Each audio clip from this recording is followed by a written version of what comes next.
أعوذ بالله من الشيطان الرجيم. بسم الله الرحمن الرحيم. الحمد لله رب العالمين الرحمن الرحيم مالك يوم الدين إياك نعبد وإياك نستعين اهدنا الصراط المستقيم صراط الذين أنعمت عليهم غير المغضوب عليهم ولا الضالين. قابل احترام بزرگوں، معزز دوستوں، ہمارے اس دور کی بہت بڑی کوتاہیوں میں سے ایک کوتاہی قرآن پاک سے تعلق کا کم ہو جانا ہے۔ اس کی تلاوت کا اہتمام نہیں ہے، اس کے سمجھنے کی کوشش نہیں ہے، اس پر عمل کرنے کی فکر نہیں ہے، اس کے پیغامات کو عام کرنے کا اہتمام نہیں، بلکہ سیکھنے کے لیے کہا جائے تو کہتے ہیں کہ فرصت نہیں۔ کسی جگہ قرآن پاک سمجھانے کا کوئی نظام بنایا جائے، بیٹھتے نہیں، سنتے نہیں۔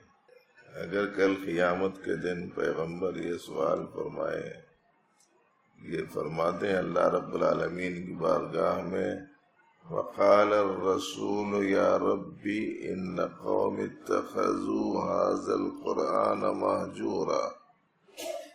پیغمبر فرمائیں گے کہ اے میرے پروردگار، میری قوم نے اس قرآن کو چھوڑ دیا تھا۔ اگر حضور شکایت فرما دیں گے تو کیا ہوگا؟ قرآن شریف کا ٹکڑا ہے یہ، پیغمبر فرمائیں گے، اور اس کی تلاوت کا ترک بھی اس کا مصداق ہے، اس کو نہیں جاننا بھی اس کا مصداق ہے، اس کو نہیں سمجھنا بھی اس کا مصداق ہے، اور اس پر عمل نہیں کرنا تو اس کا مصداق ہے ہی۔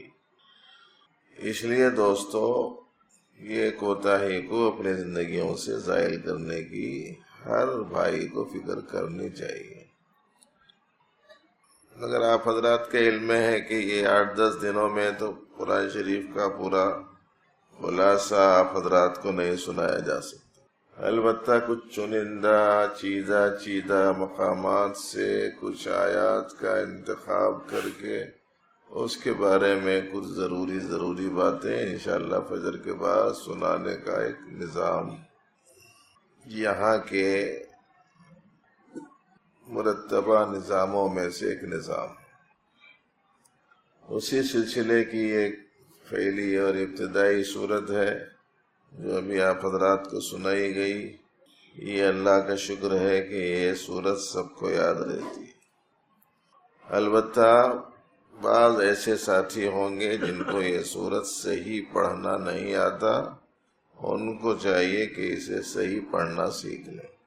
ہمارے ایک بزرگ بیرون ملک انگریزی تعلیم یافتہ لوگوں کے درمیان میں پہنچے، اور جس جگہ ان کے لیے اجتماع کا، جلسے کا اہتمام کیا گیا تھا، تقریر کا، وہاں سارے لوگ جمع ہو گئے تو وہ کئی منزلہ اوپر مکان میں تھا۔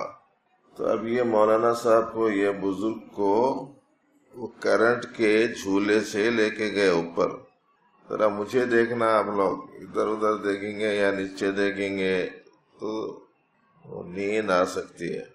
ہمارے پاس مراقبے کی بھی تعلیم ہوتی ہے، مگر اس وقت میں مراقبہ ممنوع ہے، درست نہیں ہے اس وقت مراقبہ۔ اس وقت تو آپ بات سنیں دیکھتے ہوئے، اور دیکھنے میں کوئی حرج بھی نہیں ہے، سفید ریش ہے، کوئی ممانعت بھی نہیں ہے اس کی۔ تو وہ کرنٹ کے جھولے سے وہ کئی منزلہ اوپر لے کے گئے بزرگ کو، تو جا کے مجمع کے سامنے بیٹھے۔ بیٹھنے کے بعد میں ارشاد فرمایا، میں ابھی آپ حضرات کی خدمت میں اتنی اوپر لیفٹ سے حاضر ہوا، یہ کہا، اور ذرا پھر تاکید سے بولے، اتنی اوپر میں لیفٹ سے آیا، بولے تو بے چینی شروع ہو گئی پبلک میں۔ ایک صاحب کو اتنی بے چینی ہوئی، برداشت نہیں کرے، اٹھ کے آگے بولے گا حضرت وہ لیفٹ نہیں ہے، وہ لفٹ ہے، بولے وہ لیفٹ نہیں ہے لفٹ ہے۔ تو حضرت تو یہی دیکھنا چاہ رہے تھے، ورنہ لیفٹ لفٹ بھی بولنے نہیں آتا کیا؟ دیکھنا چاہ رہے تھے۔ وہ جو صاحب بے برداشت ہو کے آ کے بولنے لگے کہ حضرت وہ لیفٹ نہیں ہے لفٹ ہے، تو اب حضرت نے پورے لوگوں کو مخاطب کر کے فرمایا کہ لوگوں، ایک انگریزی لفظ کو میں نے غلط پڑھا، آپ کو برداشت نہیں ہو رہا، اور آپ بے چین ہو کر اس لفظ کو صحیح کرنے کی فکر میں ہیں۔ کتنی تعجب کی بات ہے کہ اللہ کا پاک کلام غلط پڑھنے کو برداشت کرتے ہیں۔ سیکھنے کے لیے بول رہے ہیں تو کوئی دلچسپی لینے کو تیار نہیں ہے قرآن پاک کو، تو بھئی صحیح پڑھنا سیکھ لو، تیاری نہیں ہے بالکل۔ سورۃ الفاتحہ تو یاد سب کو ہوگی، تلفظ بھی صحیح ہے، تو اللہ کا شکر ادا کیجئے، تھوڑا سا اس کے معنی جانیے، اس کا مفہوم سمجھنے کی کوشش کیجئے۔ جن کے الفاظ صحیح نہیں ہیں وہ الفاظ صحیح کریں اپنے۔ اللہ کا شکر ہے ہمارے پاس معتکفین میں بہت سارے مولوی، بہت سارے حافظ موجود ہیں، سیکھ لے سکتے ہیں 2-4 سوروں کو تجوید کے ساتھ میں اس مختصر سے وقت میں، آسان ہے سیکھ لینا۔ اور انشاءاللہ یہ سکھانے والے جو ہمارے معتکفین میں جو افراد آپ کو مل جائیں گے، یہ آپ سے کوئی فیس کا مطالبہ بھی نہیں کریں گے، خالی سیکھ لو بس۔ آپ کا سیکھ لینا ہی ان کی فیس ہے، وہ لیں گے، اللہ کے پاس سے لیں گے۔ قرآن سکھانے کا بدلہ تم کیا دے سکتے ہو؟ بعض لوگوں کو غلط فہمی ہو جاتی ہے، لوگ قرآن شریف پڑھا کے پیسے لیتے، یہ حدیث شریف پڑھا کے پیسے لیتے، یہ دین کی باتیں بتا کے پیسے لیتے۔ لوگوں کو معلوم ہی نہیں ہے قرآن شریف کی ایک آیت سکھانے کا بدلہ پورے دنیا کے بادشاہ پورے خزانے ڈال کر بھی نہیں ادا کر سکتے۔ معاوضہ کیا کہتے تھے؟ دین سکھانے کا، قرآن سکھانے کا، حدیث سکھانے کا۔ قرآن سکھانا، قرآن کی آیت سکھانے کا مطلب ہے ایسی چیز سکھا دینا جو نہیں ختم ہونے والی ہے۔ قرآن کی کسی آیت کو سکھا دینے کا مطلب یہ ہے کہ ایسی چیز کو سکھانا جو نہیں ختم ہونے والی ہے۔ اس کا جو تم معاوضہ دو گے تو کون سی چیز سے دو گے؟ ختم ہونے والی چیز سے دو گے کہ نہیں ختم ہونے والی؟ بادشاہوں کے خزانے ختم ہونے والے ہیں کہ نہیں ختم ہونے والے؟ تو نہیں ختم ہونے والی چیز کا بدلہ ختم ہونے والی چیز کیسے بن سکتی؟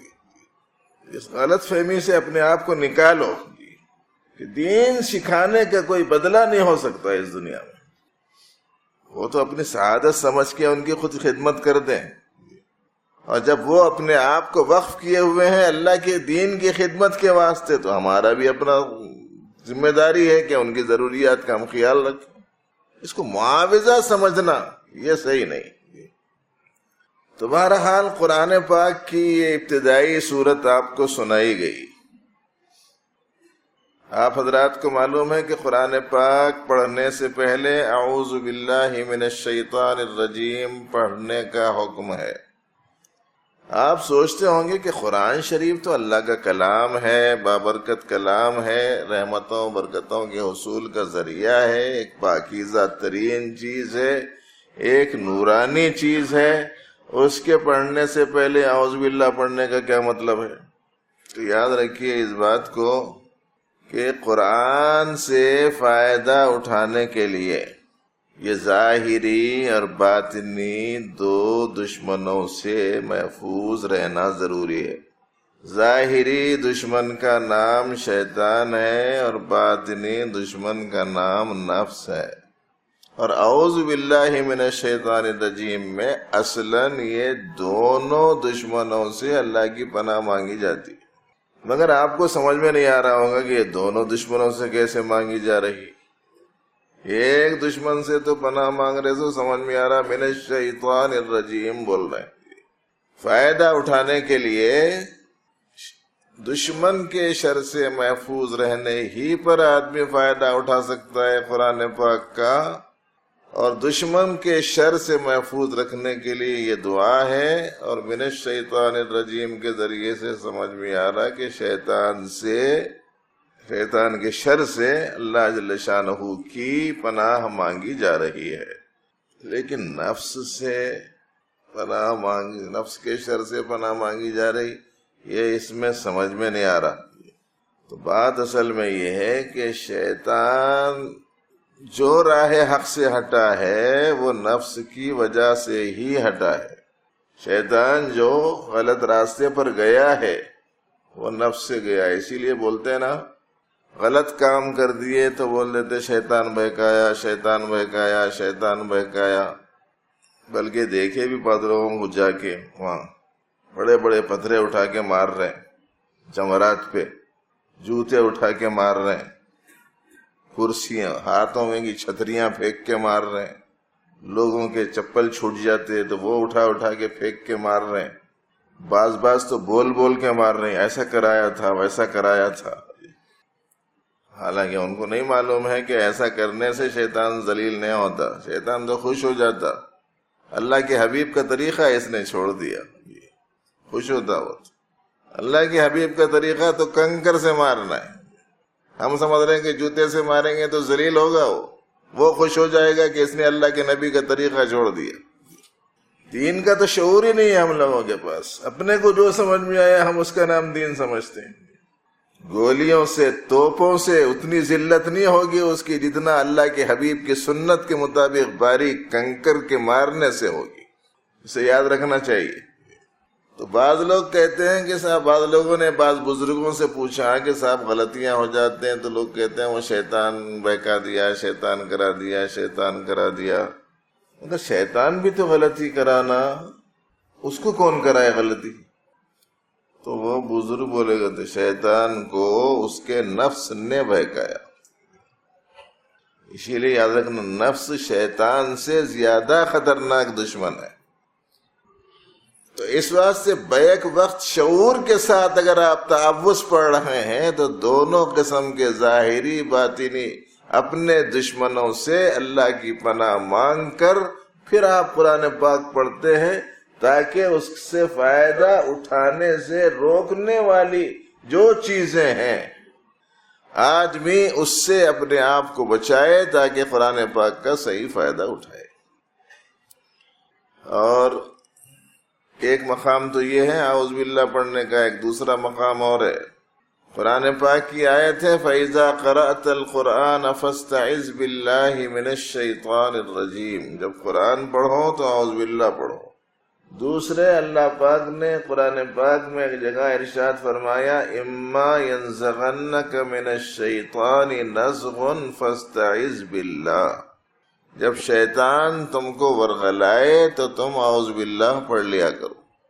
اب ایک جگہ تو اعوذ باللہ ہم لوگ پڑھتے ہیں، دوسری جگہ نہیں پڑھتے۔ تو یہ ایک جگہ جو پڑھتے ہیں، کاہے کو پڑھتے ہیں؟ سب کو دیکھتے ہیں کہ پڑھتے ہیں تو ہم بھی پڑھتے ہیں۔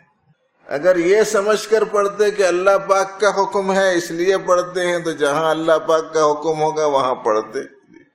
اعوذ باللہ پڑھنے کا حکم قرآن پاک کی تلاوت کے وقت میں ہے، اس وقت بھی پڑھتے، اور جب برے خیالات و وسوسے آئے تب بھی پڑھنے کا حکم ہے تو اس جگہ پر بھی پڑھتے۔ اس واسطے ایک ہے کسی چیز کو دیکھا دیکھی کرنا، اور ایک ہے کسی چیز کا سوجھ بوجھ کے ساتھ، سمجھ کے ساتھ اختیار کرنا، دونوں میں بہت بڑا فرق ہوتا ہے۔ بہرحال قرآن پاک کی تلاوت سے پہلے اعوذ باللہ ہے اور بسم اللہ الرحمن الرحیم تو ہر محتم بالشان کام کے آغاز میں پڑھنے کا ہے۔ اس کے بعد یہ آیات ہیں، ان آیات کی پوری توضیحات، تشریحات، تفسیریں آپ حضرات کو اس وقت میں نہیں سنائی جا سکتی۔ کچھ موٹی موٹی چیزیں جو سب ساتھیوں کو آسانی سے سمجھ میں آئے، ذہن میں رکھنا چاہیے۔ پہلی آیت ہے الحمدللہ رب العالمین، اور اس کے معنی ہر ساتھی کو یاد ہونے چاہیے۔ تمام قسم کی تعریف اللہ ہی کے لیے ثابت ہے جو تمام عالموں کا رب ہے۔ ہر قسم کی تعریف، بقول ایک بزرگ کے، اس میں جو الحمد میں ال ہے نا، وہ ال کے معنی ہے آل کے، ال کے معنی آل سب قسم کی تعریف ہے، تمام تعریفیں اللہ کے لیے، ہر قسم کی تعریف کا استحقاق اللہ کو ہے۔ کون؟ اللہ۔ فرماتے ہیں جو تمام عالموں کا رب ہے۔ تو اب تین باتیں صاف سمجھ میں آ جانی چاہیے۔ ایک یہ کہ جب ہر قسم کی تعریف اللہ کے لیے ثابت ہے تو پھر کسی قسم کی تعریف میرے لیے نہیں ہو سکتی، یہی تو مطلب ہوا نا اس کا۔ ورنہ ایک قسم کی تعریف اگر میرے لیے ہے تو ہر قسم کی تعریف ان کے لیے ہے کہ کیا مطلب ہوں گا؟ بھائی ذرا مجھے دیکھتے رہو، نیند آتی ہے، خیر وہ تو مجبوری ہے، لیکن یہ ہے کہ آپ مجھے دیکھنے کی کوشش کریں، نیند کو بھگائیں۔ جب علم کا ذوق ہوتا ہے، جب علم کا ذوق ہوتا ہے تو پھر نیند وین سب بھاگ جاتی ہے، اور اپنے کو تھوڑا سا مجاہدہ کرنے کی عادت بھی نہیں ہے، نفس پر بوجھ ڈالنے کا مزاج نہیں ہے، نفس جو تقاضا کرا اس کے خلاف کرنے کا معمول ہی نہیں ہے ہمارا۔ حالانکہ ساری ترقی، ساری کامیابی، ساری سرخروئی، ساری سربلندی، ساری عزتیں وابستہ ہے نفس کی مخالفت کے ساتھ میں۔ آپ کوشش کرو، پھر بھی آئے تو مجبور ہیں، پھر بھی اگر آ جائے تو مجبور ہیں، مگر اتنی بھدی آواز سنتے ہوئے نیند نہیں آنی چاہیے۔ خوبصورت آواز ہو، اس آواز میں گھنگھر ہوں، جی ایسی صورت میں نیند آ رہی ہے تو بھائی چلو سمجھ میں بھی آتا، ایسی آواز میں نیند کیسے آئے؟ بولا آدمی کو کچھ تو ذوق رہنا چاہیے کسی چیز کا، اچھی آواز پہ سونا تو ٹھیک ہے، بھدی آواز پہ سونا یہ کون سا ذوق ہے، سمجھ نہیں آتا۔ تو ایک بات تو یہ سمجھ میں آئی کہ ہر قسم کی تعریف اللہ کے لیے ہے، میرے لیے کسی قسم کی کوئی تعریف نہیں ہو سکتی۔ اس واسطے ہر الحمدللہ پڑھنے والا کبھی اپنی تعریف کا متمنی نہیں رہنا، سبق ہے اس کا یاد رکھنے کا۔ اب اگر ہم اپنی تعریف کے متمنی رہ رہے ہیں، آرزو مند رہ رہے ہیں، خواہش مند رہ رہے ہیں، یہ چاہتے ہیں کہ لوگ میری تعریف کر رہے ہیں، بولے تو ابھی اسے کیا آیا ہوں گا اندازہ لگا لیجئے، جس کو نماز کا پہلا لفظ نہیں آیا، جس کو الحمدللہ ابھی تک سمجھ میں نہیں آیا، اسے کیا آیا ہوگا۔ ہم کو تعریف کیسے لگ سکتی ہے؟ ہم تو نقائص کا مجموعہ ہیں، عیبوں کا کپا ہیں، سراپا قصوروار ہیں، صرف خرابیاں ہی خرابیاں ہماری خصوصیت ہیں، ہم تھے ہی نہیں، وجود کے محتاج تھے، زندگی ہماری نہیں تھی، موت ہماری خصوصیت تھی، بینائی ہم میں نہیں تھی، گویائی ہم میں نہیں تھی، سنوائی ہم میں نہیں تھی۔ گویائی بولے تو بولنا، سنوائی بولے تو سننا۔ یہ چھوٹے چھوٹے بچے یہ سامنے نئے نئے جو آتے نا کالجوں کے، لینگویج بدل دینا پڑتا، یہ لوگ دکھتے ہی ذرا الفاظ استعمال کرتے ہی لوگوں کے چہروں کو دیکھے تو سمجھ میں آیا تھا، ذرا کہ سمجھ میں نہیں آیا جیسا یہ لوگوں کو۔ اس واسطے کل بھی شام میں بول رہا تھا میں، جن کو آسانی سے نہیں سمجھ میں آتا وہ لوگ سامنے بیٹھو جی، تو ان کو دیکھ دیکھ کے کچھ اس انداز سے، اس حساب سے بات کرنے کی کوشش کی جائے کہ سب کو سمجھ میں آنا آسان ہو جائے۔ سمجھائیں گے تو اللہ تعالیٰ ہی، کوشش کرنا، تدبیر کرنا، یہ اپنا کام۔ سننا نہیں تھا، دیکھنا نہیں تھا، بولنا نہیں تھا، زندگی نہیں تھی، جانتا پن نہیں تھا۔ اللہ تعالیٰ کیا فرماتے ہیں؟ یخلقکم فی بطون امہاتکم لا تعلمون شیئا۔ اللہ تم کو تمہاری ماؤں کے پیٹوں سے پیدا فرماتے ہیں ایسی حالت میں کہ تم کچھ نہیں جانتے تھے، علم نہیں۔ اور آپ کو معلوم ہے کہ جب حیات ہی نہیں رہتی تو پھر کچھ بھی نہیں رہتا، زندگی جب نہیں رہتی تو کچھ بھی نہیں رہتا۔ اللہ پاک فرماتے ہیں کنتم امواتا، تم تو مردہ تھے، بالکل پہلے پارے میں تیسرے رکوع کے اندر ہے، کیف تکفرون باللہ وکنتم امواتا، اللہ کا کیسے انکار کرتے ہو، تم تو مردہ تھے۔ بعض بچے پوچھتے ہیں اللہ کی محبت پیدا کرنے کے واسطے کیا کرنا ہے بولے تو یہ مضامین سنے تو خود ہی پیدا ہوتی. پروردگار عالم کا عنایت دیکھو، کرم دیکھو، مہربانی دیکھو، فضل دیکھو، نوازش دیکھو، ان کی نعمتوں کی بارش دیکھو. آدمی کو سمجھ میں آئے گا کہ میرا رواں رواں، قطرہ قطرہ، میرے جسم کا ذرہ ذرہ سب کا سب مولا تعالیٰ کی نعمتوں کی بارش میں ڈوبا ہوا ہے. اب اس سے محبت نہیں کرے گے تو پھر کس سے کریں گے؟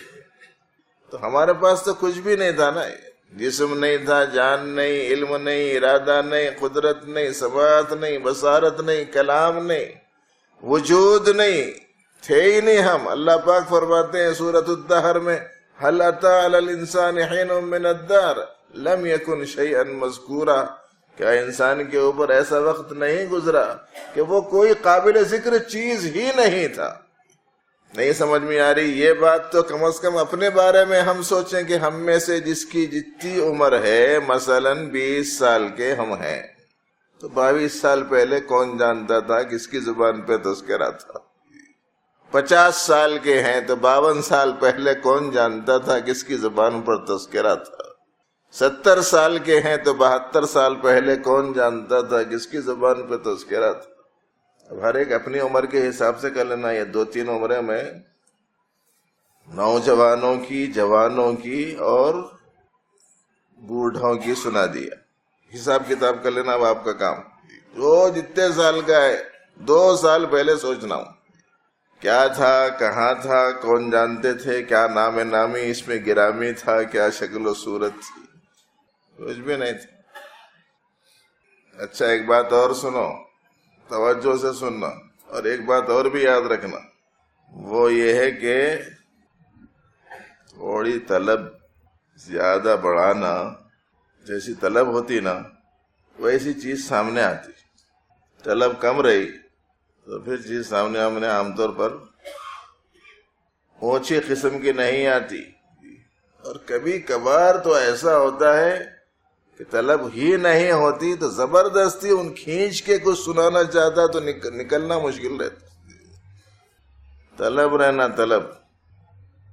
جس کنویں میں کوئی پانی نکالنے والا نہیں رہتا، وہ کنویں میں پانی جتنے کا اتنا چلتا خراب ہوتے رہتا ہے نہیں. لیکن جس کنویں پہ طلبگار موجود ہوں اور پانی حاصل ہی کرتے رہتے ہوں، آتے رہتا نہیں آتے رہتا. دیکھے نہیں دیکھے بولیوں کا سسٹم، 8 فٹ پانی ہے سمجھو کسی بولی میں تو 8 فٹ رہتا، جلدی جلدی آپ کھینچیے 4 فٹ بنا دیجیے، پھر جا کے 6-8 گھنٹوں کے بعد میں دیکھو پھر وہی 8 فٹ کا ہو جاتا. مطلب کیا ہوا کہ 4-6 گھنٹوں میں 4 فٹ پانی اور آیا. اب اگر اس کو 1 مہینے تک پانی نکالے نہیں، ایسے ہی ہر 4 گھنٹوں کو 4-4 فٹ پانی آتا رہا تو کیا ہوتا؟ میں آپ اعتکاف میں بیٹھ سکتے تھے یا سب ڈوب جاتے تھے. اللہ کا نظام ایسا ہی ہے کہ حسب طلب دیتے. ہمارے پاس تو کچھ بھی نہیں تھا، پروردگار عالم نے یہ سب کچھ دیا. اس کے ذیل میں ایک دوسری بات سنا رہا ہوں، وہ یہ ہے کہ ٹھیک ہے صاحب نہیں تھا مگر اب تو ہے نا.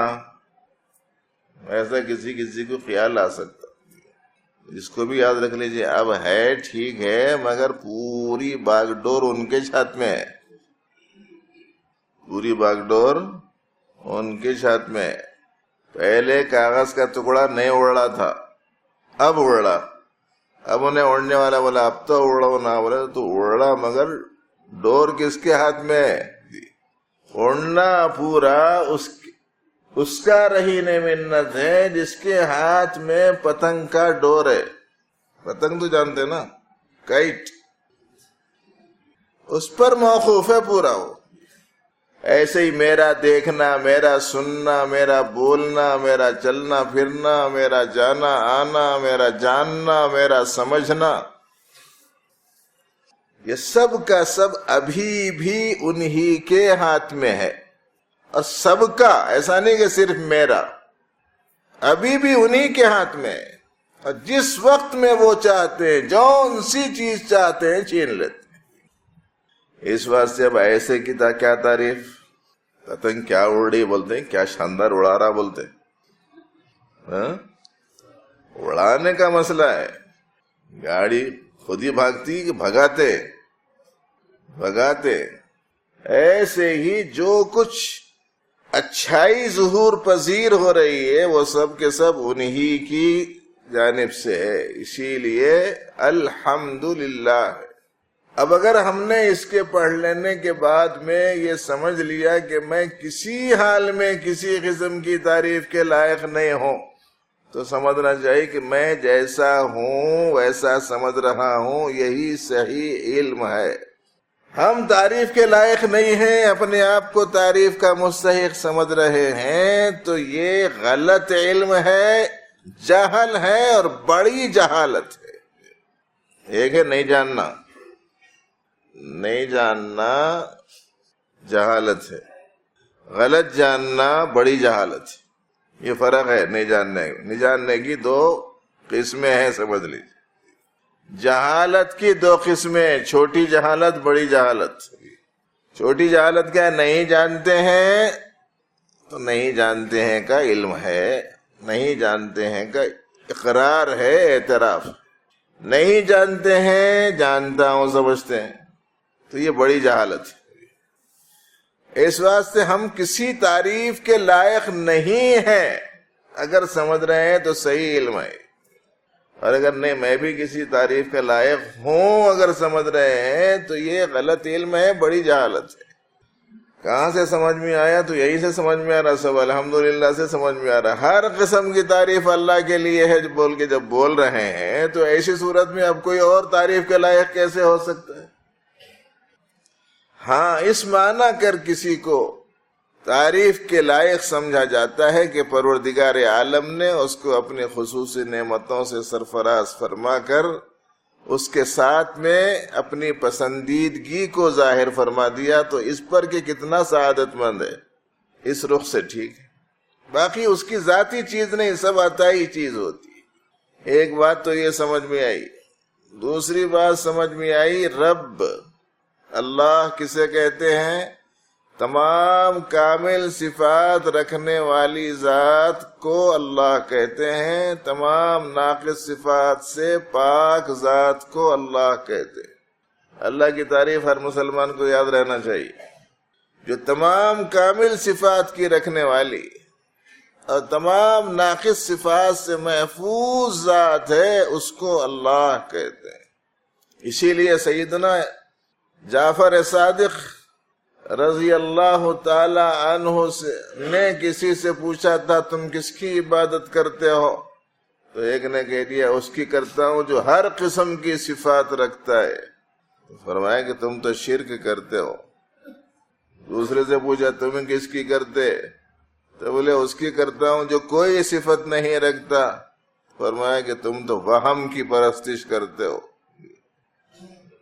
تیسرے سے پوچھا تم کس کی کرتے ہو؟ تو اس نے کہا اس کی کرتا ہوں جو اچھی صفات رکھتا ہے اور خراب صفات سے پاک ہے. فرمایا کہ ہاں تمہارا معبود صحیح ہے. اللہ کی تعریف یاد رکھنا چاہیے ہر مسلمان کو. اللہ کون؟ جامع جمیع صفات کمال اور منزہ عن النقص والزوال کو اللہ کہتے ہیں. جو تمام کامل صفات کی رکھنے والی اور تمام ناقص صفات سے پاک ذات ہے، اسے اللہ کہتے ہیں. اب وہ اللہ نے اپنی بہت سی صفات میں سے ایک صفت بیان فرمائی، للہ رب العالمین. رب تو اللہ کے صفات میں سے ایک صفت ہے، اللہ کے بہت سے ناموں میں سے ایک نام ہے، مگر اتنی زیادہ اہمیت ہے اس کی کہ سب سے پہلے اللہ تعالیٰ سبق پڑھائے تو یہی صفت کا پڑھائے، اور سب سے پہلے آیت نازل فرمائے تو یہی صفت کو بتلانے والے نازل فرمائے، اور نماز میں سب سے پہلی آیت رکھے تو وہی رکھے جس میں اللہ کی اسی صفت کا ذکر ہے، اور قرآن میں سب سے آخری صورت رکھے تو ایسی صورت رکھے جس میں اسی صفت کا تذکرہ ہے، اور نماز میں رکوع سجدے کی تسبیح بنائے تو اس تسبیح میں بھی اسی صفت کا تذکرہ فرمائے، اور یہاں سے جانے کے بعد قبر میں جائیں گے تو بھی اسی صفت سے متعلق سوال ہوں گا. کتنی اہمیت ہے دیکھو اس کی. سب سے پہلے اللہ نے انسانوں کو جو سبق پڑھایا وہ سبق تھا الست بربکم، کیا میں تمہارا رب نہیں ہوں؟ پہلا سبق یہ، وہاں بول کے آئے کیوں نہیں آپ ہی ہمارے رب ہیں۔ سب سے پہلے آیت نازل فرمایا تو فرمایا اقرا بسم ربک، اپنے رب کے نام سے پڑھیے۔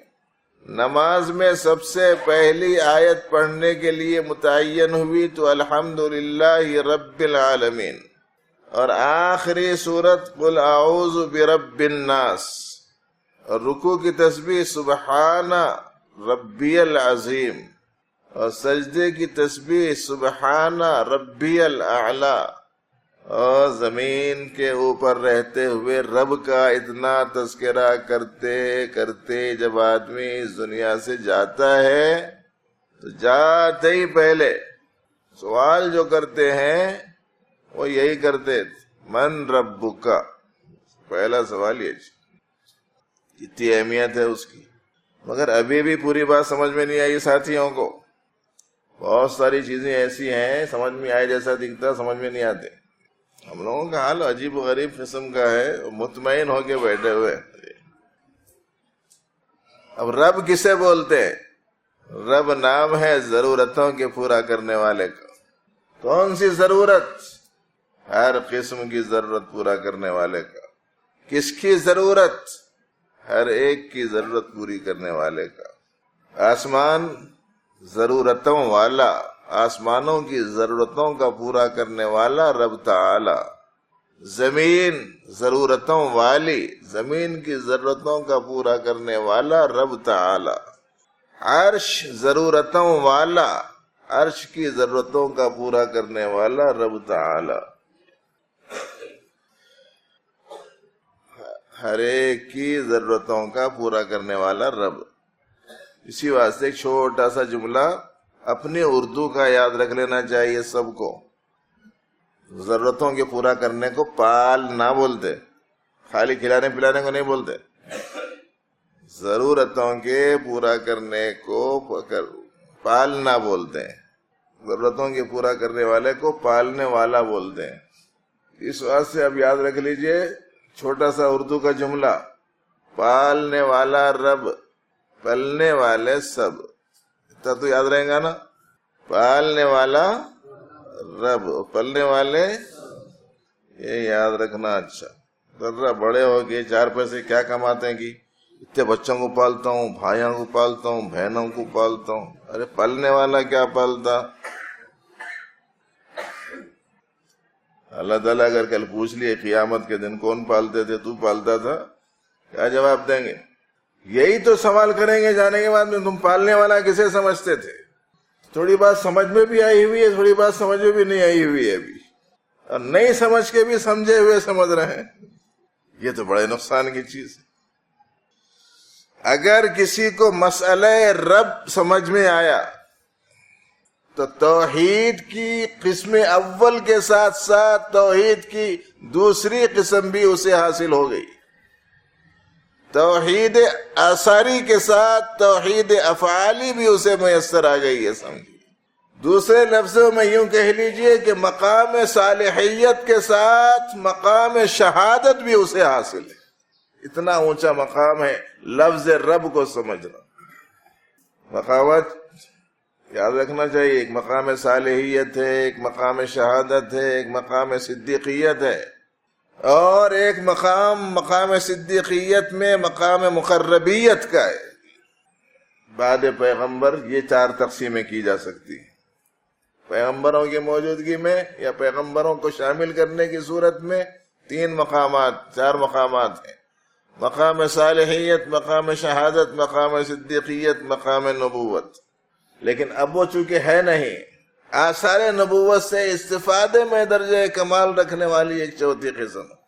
تو بہرحال یہ 2 قسم کی توحیدیں آدمی کو حاصل ہو سکتی ہیں ایک لفظ رب کے سمجھ میں آنے پر۔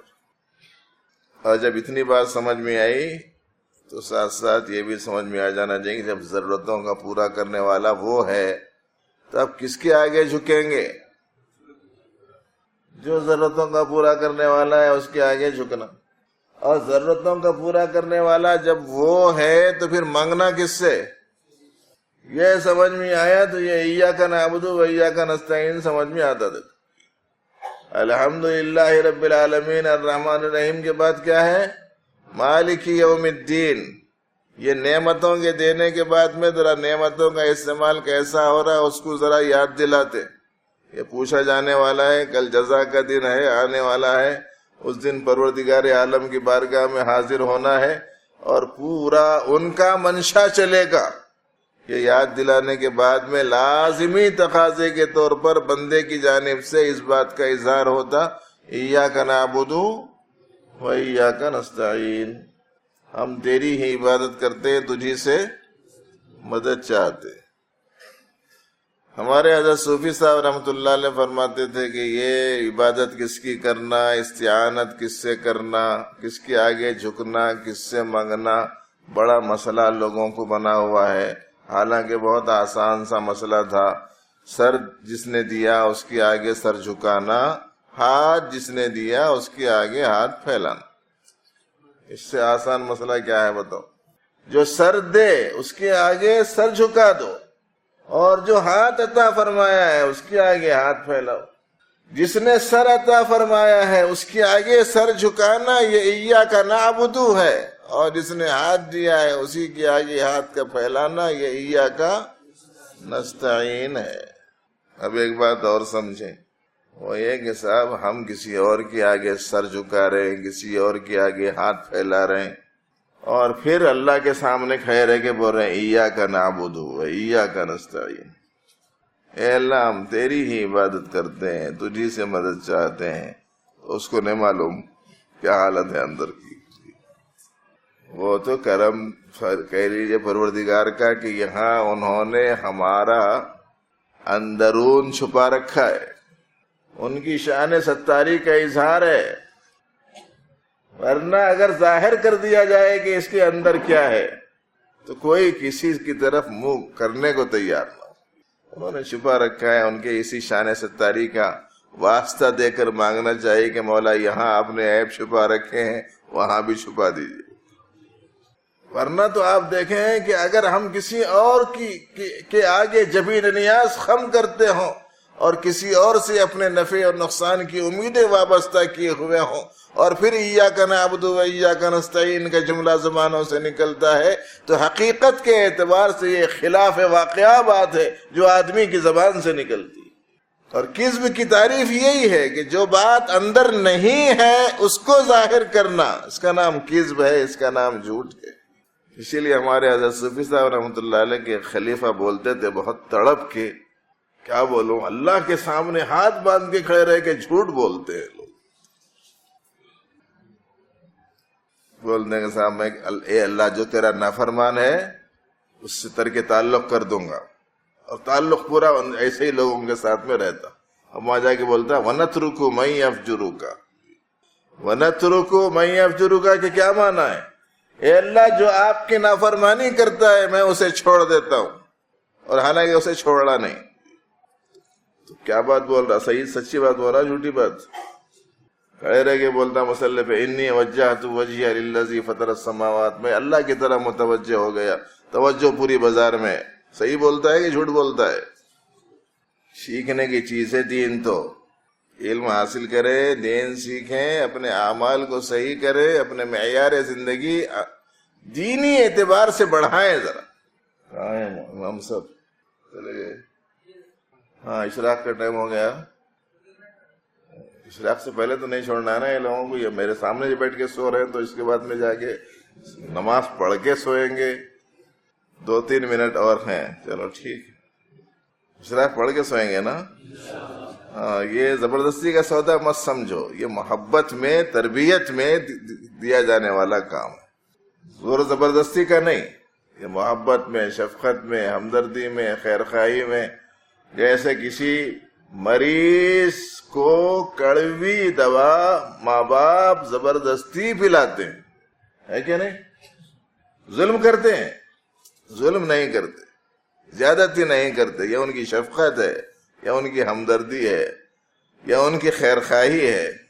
کہ اس کی بھلائی کے واسطے کرتے ہیں، ویسے ہم تربیت کے واسطے آئے، اور ظاہر ہے کہ اسی واسطے آئے اس لیے کہ ہمارے گھروں کے پاس بھی مسجدیں تھیں، اور گھروں کے پاس تو اس سے اچھا اپنے کو کھانا مل سکتا تھا، اس واسطے کہ یہاں تو بہرحال اتوں کا بنانا ہے تو وہی حساب سے بنے گا، اپنے گھر میں 2-4 کا بنتا ہے تو وہ حساب سے بنتا ہے، اس کے باوجود آپ یہاں آئے ہیں، تو اس کا مطلب یہ ہوا کہ آپ کو جہاں اعتکاف مقصود ہے، جہاں عبادت میں مصروف رہنا مقصود ہے، وہیں تھوڑی سی تعلیم تربیت بھی حاصل کرنا مقصود ہے، تو اس کی بنا پر جو نظام العمل بنایا جا رہا ہے اس کی پوری پابندی بصد شوق کرنا، زبردستی نہیں، زبردستی کرنے سے زیادہ فائدہ نہیں ہوتا۔ نفسیاتی ماہرین نے بھی بیان کیا ہے، خوش دلی سے جو چیز کام میں لائی جاتی ہے اس کا جو نفع ہے، زبردستی کام میں لانے سے اس کا اتنا نفع نہیں ہوتا۔ تو بہرحال یہ الحمدللہ رب یہاں تک پہنچے نا، اب ہے العالمین۔ اب العالمین میں کیا کیا داخل ہے بولو؟ میں، آپ، زمین، آسمان، جبرائیل، چیونٹی، ہمالیہ، کنکر، سب داخل ہے۔ 7 زمینیں، 7 آسمان، عرش، کرسی، لوح قلم، سدرۃ المنتہا، جبرائیل امین، اور آسمانوں میں رہنے والے اتنی بڑی مقدار میں فرشتے کہ اتنا وسیع و عریض آسمانوں میں 4 انگل کی جگہ بھی ایسی نہیں ہے جہاں کوئی فرشتہ نہ ہو، اور اتنی بڑی تعداد میں ہے کہ آسمان چرچراتا ہے، اور روزانہ 70,000 فرشتے بیت المعمور میں داخل ہوتے ہیں، اور پھر ان کا کبھی نمبر نہیں آتا، اتنے سارے فرشتے۔ سمندر میں رہنے والی مخلوق، زمین میں رہنے والی مخلوق، جنگلوں میں رہنے والی مخلوق، یہ سب کے سب العالمین میں داخل ہیں کہ نہیں؟ ہوائیں، بارشیں، بادل، دریا، سمندر، درخت، پہاڑ، سب اللہ کی مخلوق، یہ سب کے سب العالمین میں داخل ہے۔ ان سب کی ضرورتوں کا پورا کرنے والا جو اللہ ہے وہ لائق تعریف ہے۔ اچھا، سب کی جب ضرورتوں کو انہوں پورا کر رہے ہیں تو اب ان چیزوں میں سے کسی کے بارے میں اپنا یہ تصور کرنا کہ اس سے میری ضرورت پوری ہوتی، یہ صحیح علم ہے کہ غلط علم ہے؟ مسئلہ پورا تو یہاں سے بگڑ رہا نا۔ شرک کا آغاز جو ہو رہا وہ یہیں سے ہو رہا کہ جو پلنے والا ہے اسے پالنے والا سمجھے، جو محتاج ہے اسے حاجت روا سمجھے، جو ضرورت مند ہے اسے ضرورت پورا کرنے والا سمجھے، جو مربوب ہے اس کو رب مان لیا۔ یہیں سے بے دینی اور بددینی کا آغاز ہوتا ہے۔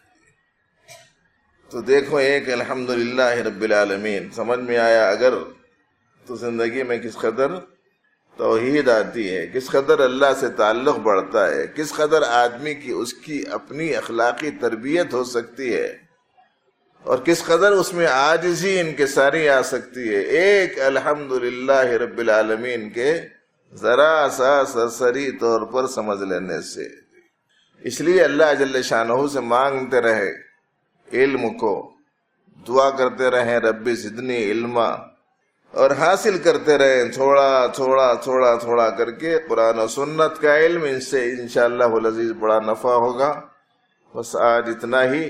حق تعالیٰ جل شانہ ہم سب کو صحیح علم و عمل کی توفیق عطا فرمائے۔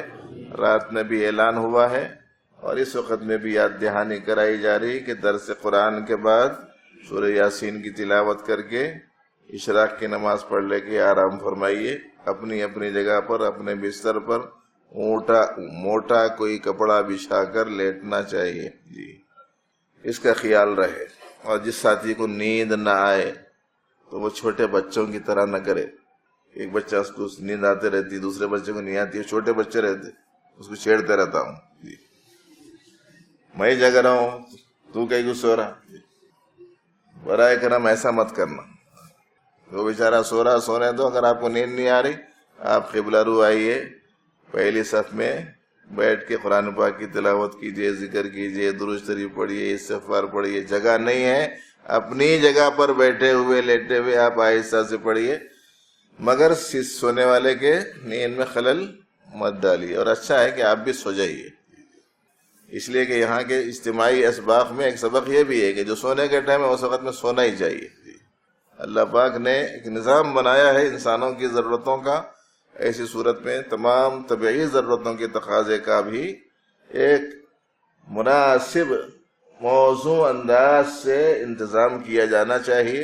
اس لیے سونے کے وقت میں سوئیے تاکہ دوسرے وقت میں آپ بشاشت سے یہاں کے معمولات میں شریک ہو سکیں. حق تعالیٰ میری آپ کی سب کی بہترین تربیت فرمائے اور اپنے پسندیدہ بندوں میں شامل فرمائے، اوقات کو صحیح گزارنے کی توفیق دے. وآخر دعوانا الحمد للہ رب العالمین.